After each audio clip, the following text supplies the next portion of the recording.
जेव्हा माझ्या मित्राचे मानसिक संतुलन बिघडते तेव्हा. बुवा तुझं गाव कोणचं आहे रे?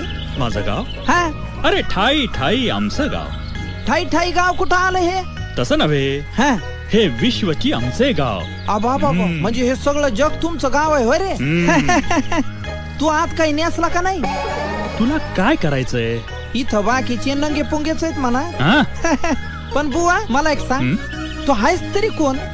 मी हा साधू. म्हणजे महादूचा भाऊ, नाही दादूचा काका, नाही नाही. सदूचा सासरा, हा यदूचा चुलता, हायस तरी कोण? अरे म्हणजे तू मला अजून ओळखलं नाहीस? तुझ्यात काय आहे रे बाबा ओळखण्यासारखं? अरे केस ओलेत, असू दे. आंघोळी नंतर पुशीत जा. अरे तुला ओळखणार कसा? एक तर तू असे कपडे घाल कॅबरे डान्सर सारखे. खरंच तू आत काय नेसलास का नाही? अरे बाबा तुला काय करायचंय?